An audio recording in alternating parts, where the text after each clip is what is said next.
Okay, so I think we've pretty much covered all the crappy symptoms associated with breast implant illness. In part one, I talked about the painful and not so pretty symptoms, plus I shared photos. So if you're a visual person like I am, I suggest you watch that one. In part two, I talked about all the mystery symptoms that we might have had for years and not even known that implants were causing. And in part three, I talked about the very real mental and emotional impact this has on us. With all that covered, today I want to dive into what we can actually do to take control of all of this instead of allowing it to make us feel crazy.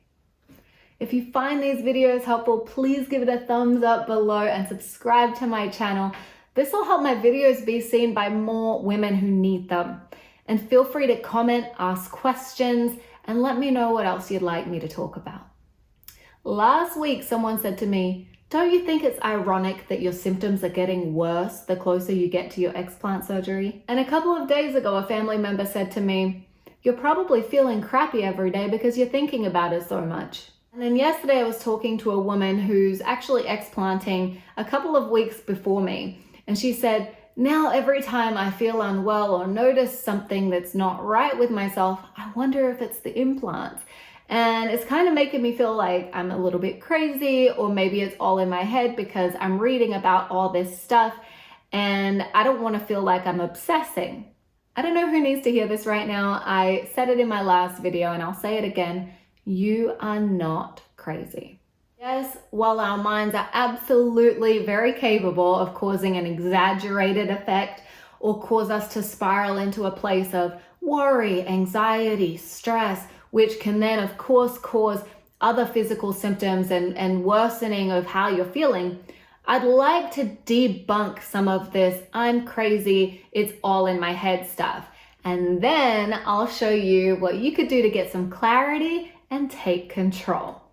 First of all, it's not ironic that mine or your symptoms are getting worse closer to surgery. I don't know about you, but I've had my implants for nearly 10 years. Over the past couple of years, my symptoms have gotten way worse, and now I'm super struggling. But it's not ironic because my implants are aging. They are degrading inside of me, and the toxic load on my system is increasing as time goes on. And if there's a rupture or leakage, then clearly it's only going to impact my health more and more as time goes on. If I wasn't going to explant in November and waited another year or two, I could almost guarantee that my symptoms would keep getting worse. And that's not irony, it's just science.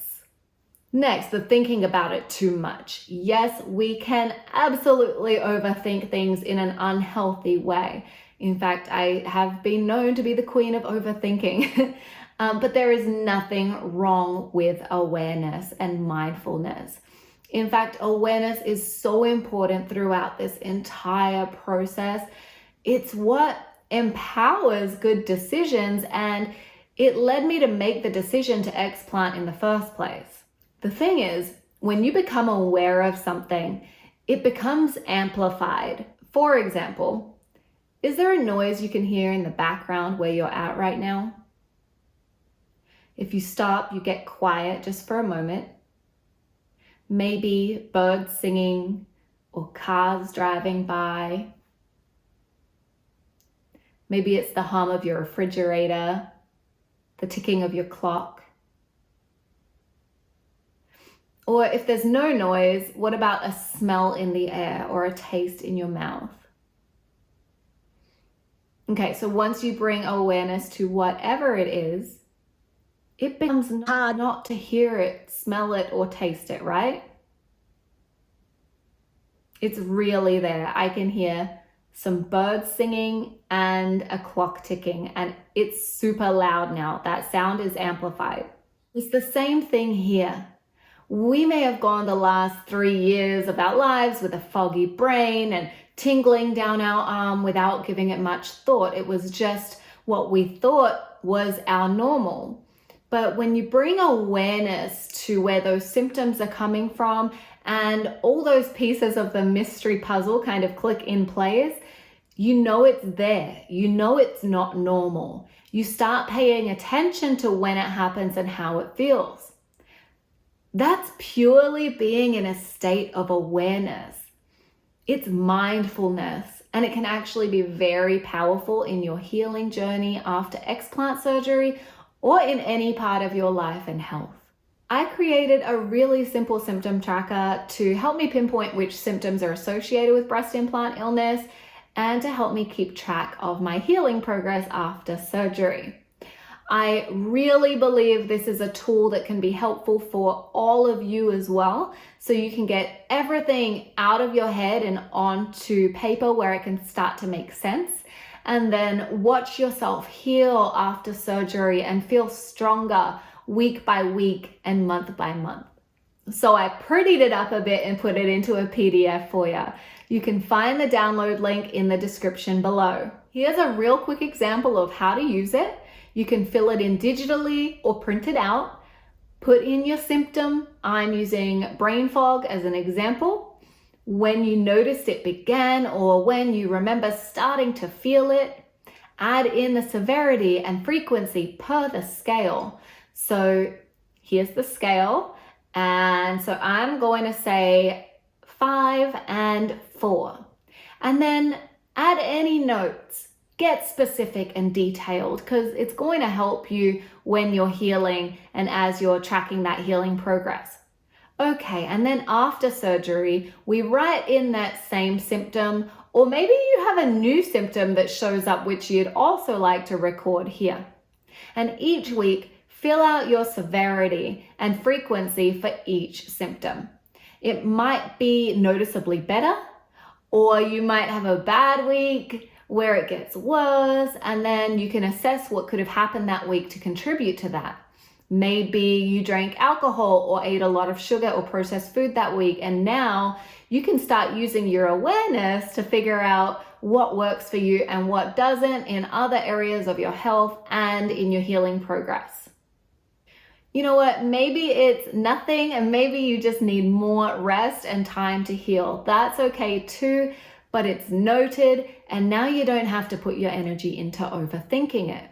I suggest setting a reminder in your phone to fill the tracker out at the same time each week so it becomes a routine and you have the same amount of time between each entry.